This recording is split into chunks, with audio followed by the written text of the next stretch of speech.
right, today we are talking about these guys, the Philadelphia Flyers, who have started off this season not like in recent years. I would say that the last couple of seasons, as a Flyers fan, we usually start off the year pretty good, to be honest with you. We usually do not start off this bad, and if we do start off bad, again, it isn't this bad. They are 2-6-1 through their first 9 games of the season.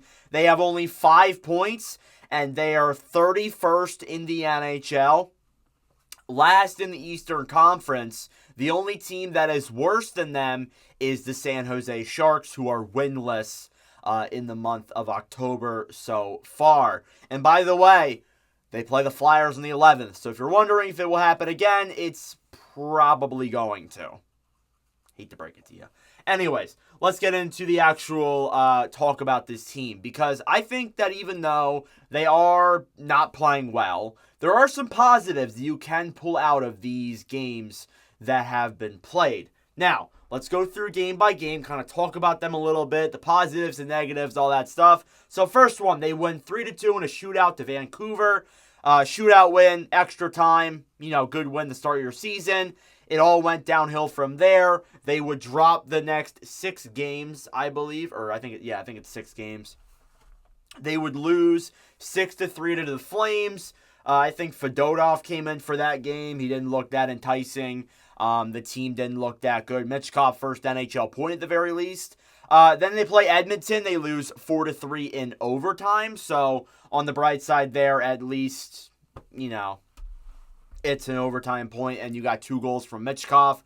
Next game against Seattle, they lose 6-4. Pretty abysmal. They started coming back towards the end, but Seattle ended up taking it. Their home opener against Vancouver again, they get shut out 3-0. I was at that game. They looked tired. They just didn't show effort. It just did not all around look like a good game from the team. And then it continued into last week, where they dropped back-to-back games to Washington, 4-1 and 6-3 respectively. And then they finally got a win against the Minnesota Wild, 7-5. Couturier and Konechny had 5-point nights, which we'll get into in a little bit here. And then last night against Montreal, they lost 4-3. So it's been a mixed bag of what we've seen so far from the Flyers. But the mix is more or less bad. You kind of have to dig into the player stats and a lot of that to kind of, determine, whether or not you think that this is a really bad start or, the team's just losing games. And I think that, honestly, it's the fact that they're just off to a bad start. And I think a lot of it, and I said this in my preview video, is the Flyers are a team that last year surprised everyone. Everybody was shocked that they were as good as they were. And when they came out and, went off to that great start, it was unreal. Like, people were blown away by the fact that this team actually looked good. Especially since the last couple of years have been very middling and more bad than middling, as I say that, for this team. They end up falling off, missing the playoffs. And this year it seems like teams are more prepared to play that, physical, hard-working style that the Flyers play. Like you saw in last season, like if you wanted to beat Philadelphia, you were going to have to work for it. It's no easy walk in the park. You weren't going to go in there and easily win the game. You had to work for it. And that's why the Flyers won as many games as they did. Now, obviously, that did not continue, and they ended up missing the playoffs, and I think it's transpired into this season. I think that plays a big role in why they haven't been able to win that much recently. So, you take a look at the guys who are scoring for this team. Travis Konechny leads that charge with 5 goals, 5 assists, 10 points. Again, Konechny's playing well. 5 of those points come from that 5-point game against Minnesota. They always play well against Minnesota, I gotta admit to you guys. I think that overall he played very well throughout the course of this season so far. I wouldn't put a ton of the blame on him. And I think that overall, if he keeps this stretch up, he probably will end up leading this team in scoring by the end of the year. Next in scoring, Matvei Michkov, the rookie, the talented player. He has 4 goals, 5 assists, 9 points. This kid looks really good. He does.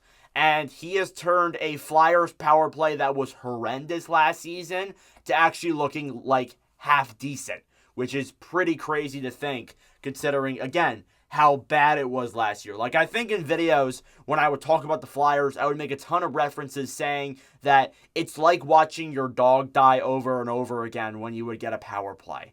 That's how I looked at it, because it was just so painful to watch.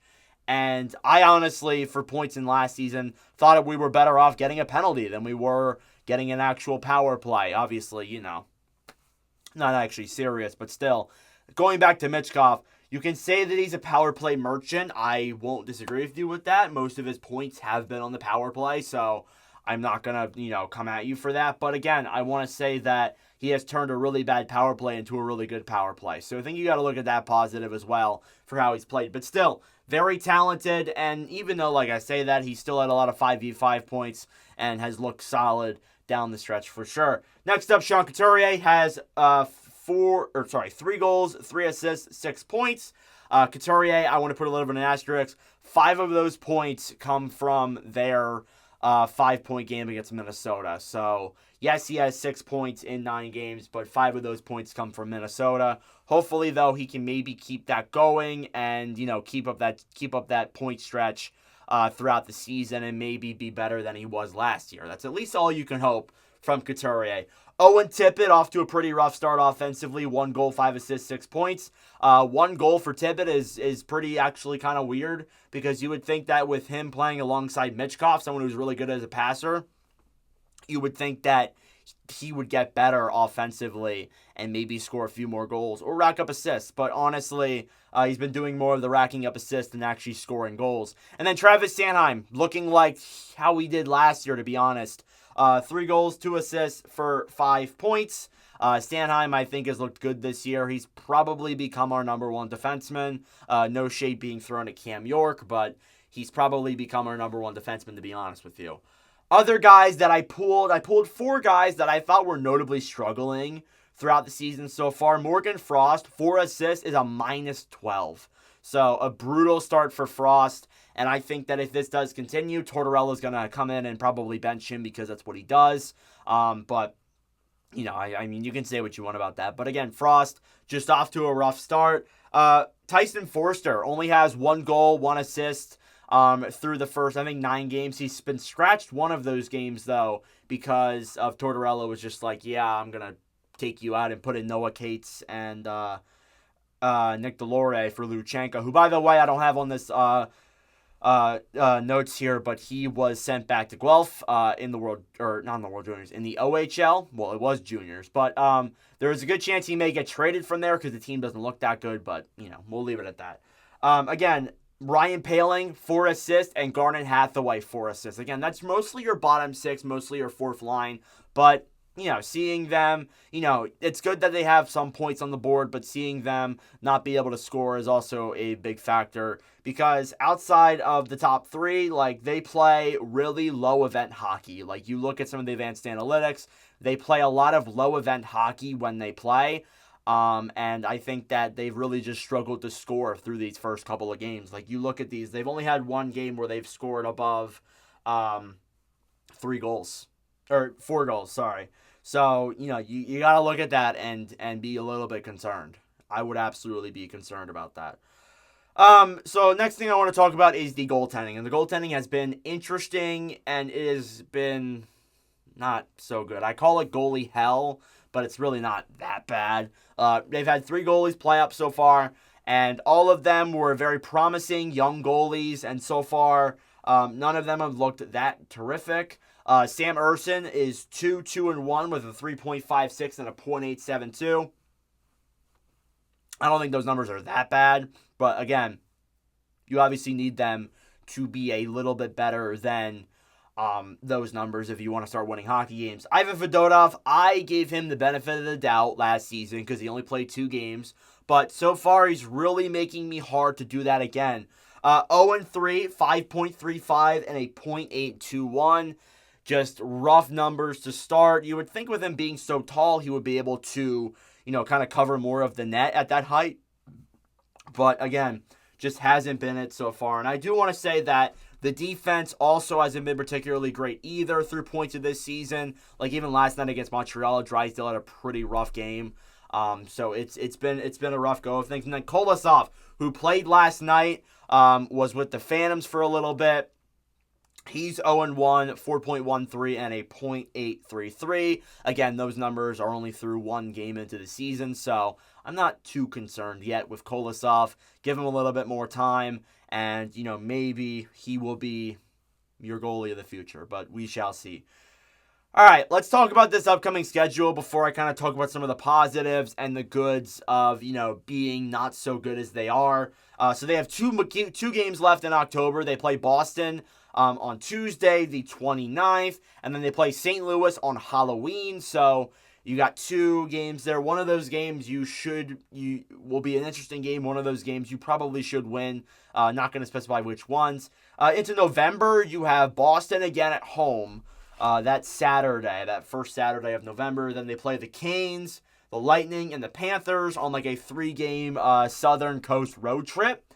Then they play San Jose at home. So again, San Jose is currently winless. If they go winless to that game and lose, or if they go winless to that game and beat the Flyers, you are going to see a very angry rant on this YouTube channel, because how do you manage to do that 2 years in a row? I just don't understand. But again, I'm literally kind of jumping to conclusions, but I see their schedule is a mix of difficult games with a few games that should be interesting in there, but it's not going to get easy. This first half of the year, they have a lot of back-to-backs, a lot of really tough teams, a lot of tough road trips.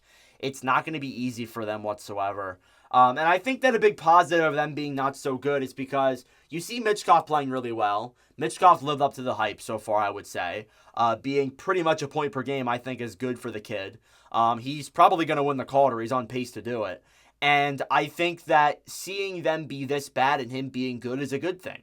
Because I honestly think that you get to next year's draft, and I know there's going to be a lot of people who have been watching the Flyers for way longer than I am, and you're going to watch this video and you're going to be like, come on, Evan, really? Like, it's been 60 years, or not 60 years, it's been like 50 years since our last Stanley Cup. I understand that, but if we're bad this year and we get to the NHL draft and we get, let's say, a top 3 pick, let alone first overall, we get that elite player like Higgins or a really good center that I think would change everything for this team. You look at this team, we don't have centers. Our center depth is garbage. And I think we get someone like Higgins, followed up with Luchenko, who just made this team out of camp, even though he just got sent back. I think that's a really good 1-2 punch. So you get Higgins, you have 2 other first-round picks. I think that you could set yourselves up for a good future. But this year being painful is going to suck. But once we get to the end of that and into the draft and into the following years, it may be all worth it. But again, that's me talking out of my butt as a young and hopeful Flyers fan. But we shall see. All right, let me know your thoughts in the comment section down below on the Philadelphia Flyers. Thank you guys very much for watching. If you enjoyed, please do subscribe down below if you are new. I would greatly appreciate it. We are getting, again, closer and closer to 3,000. We are actually nearing, I think, 80 subs away, so that would be pretty cool to hit by the end of November. That'd be pretty awesome. But anyways, thank you guys for watching, and I will see you guys in the next video.